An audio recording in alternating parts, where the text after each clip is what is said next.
Hello, Prep 2 in the second video. Let's continue our lesson about wave motion.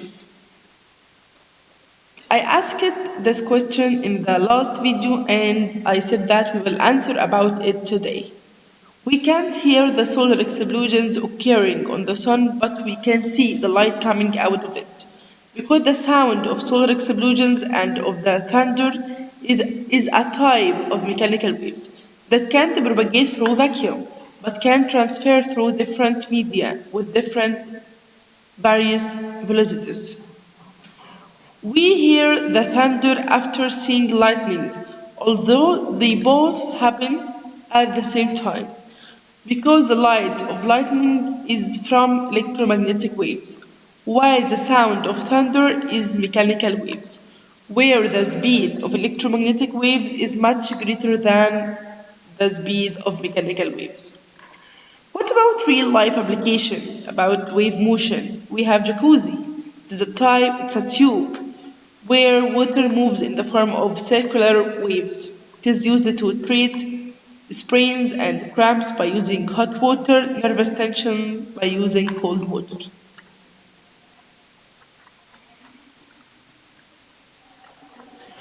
Some concepts related to wave motion and its properties.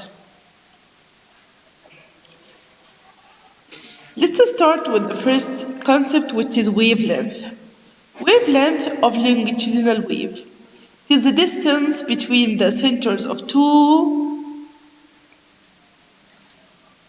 compressions or rarefactions.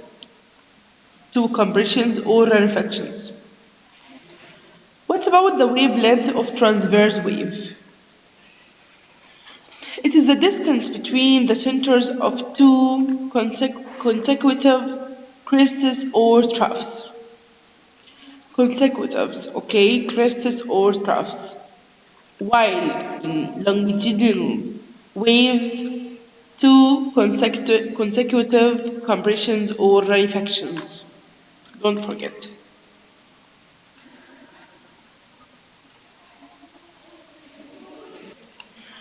If you want to calculate the wavelength of transverse wave equal to by the distance between the successive crest and trough.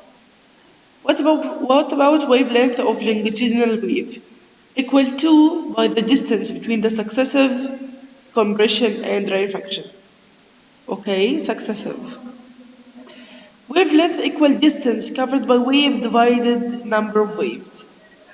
Distance divided number. So we have 4 number of waves and the distance is 2, so 2 divided 4 and so on.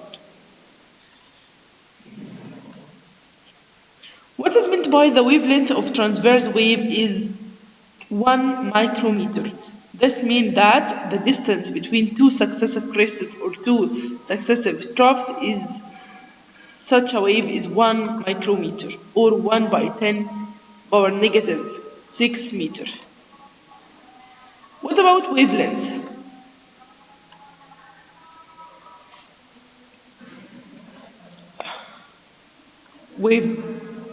What about wave amplitude? Wave amplitude is the maximum displacement achieved by the medium particles away from the rest position. Wave amplitude equals the vertical distance between crest and trough of wave divided 2. And the wave frequency, it is the number of complete waves produced from a source in 1 second. Frequency equal number of produced waves divided time in seconds.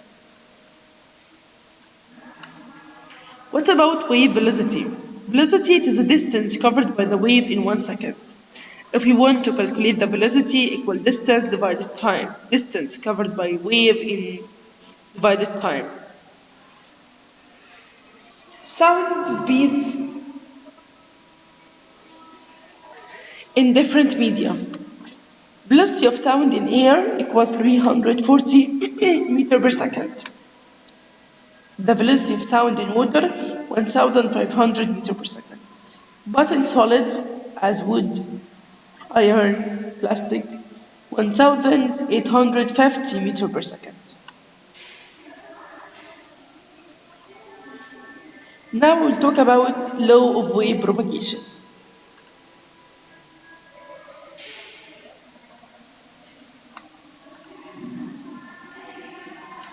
Can you see here? This wave has higher frequency and shorter wavelength, but this wave has lower frequency and longer wavelength. So frequency and wavelength is inversely proportional to each other. Frequency, frequency and wavelength. So from this relation, we can calculate wave velocity equal frequency by wavelength. Frequency by wavelength. The frequency of the wave is inversely proportional to the wavelength in the same medium. And we can draw the relation between them as we see here. The velocity of the wave is directly proportional to the frequency at constant wavelength. And this is the relation between them.